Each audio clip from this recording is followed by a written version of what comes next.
लगता है कि पवन सिंह की वाइफ आए, भाभी बोले आप, तो आपको भी चाचा का है बेटा, उनका खिलाए आप, पूरा हारा ये चाहता है और आप तो भाई ही हैं।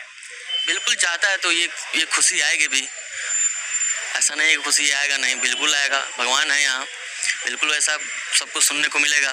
भाभी भी आएंगी, भतीजा भी आएगा मेरा, पूरा आरा में शोर भी मचेगा, पार्टी भी होगा।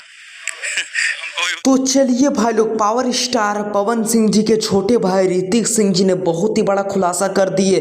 देख सकते दोस्तों, ज्योति सिंह जी का बर्थडे में नहीं पहुंची, फिर भी दोस्तों अंदर अंदर से बात हो रहा है और जो कि बोले कि बहुत ही जल्द मैं चाचा बनने वाला हूं, बहुत ही जल्द भतीजा मेरे आने वाला है। तो सबसे पहले हम चाहते हैं कि अभी आप लोग पूरा वीडियो को देखिए। जो ज्योति सिंह जो है अभी भी मांग में सिंदूर पवन सिंह का लगा के आरा सिविल कोर्ट पहुंचती है, एकदम मतलब हिंदुस्तानी नारी की तरह एकदम साड़ी में आती हैं। अब क्या रहने लायक होना चाहिए, हम ये जानना चाहते हैं। सिर्फ कोर्ट का ही वीडियो देखते हैं ना आप, और भी जाकर वीडियो देखिए आप, और भी जाकर कुछ देखिए।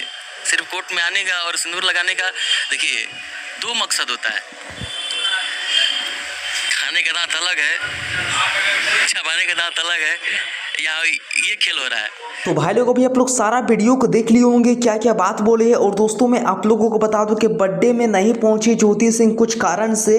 देखा जाए तो 7 तारीख को कल उसका भी बर्थडे मनने वाला है और कल भी कई सारे वीडियो फोटो सुनने को देखने को मिलने वाला है। और दोस्तों मैं आप लोगों को बता दूं कि ऋतिक सिंह जी ने जो बात बोले है और वो एकदम सच हो भी सकता है, 90 मतलब उतना कोई चांसेस नहीं है। अब देखिए क्या कुछ होता है, जिसे भी अपडेट निकल कर आएगा सोशल मीडिया की ओर से, मैं आप लोगों को अपने चैनल की ओर से डे बाय डे इसी तरह का अपडेट देता रहता हूं। तो चलिए दोस्तों, आप लोग ये वीडियो को अच्छा लगा प्लीज लाइक कर दीजिए, कमेंट कर दीजिए, और मेरे वीडियो को आप लोग कहां से देख रहे हैं थोड़ा कमेंट बॉक्स में बता दीजिएगा। और दोस्तों आप लोगों को ये बात सुनकर खुशी हुआ कि खराब लगा, प्लीज हमें कमेंट बॉक्स में वो भी थोड़ा बता दीजिएगा। Thank you.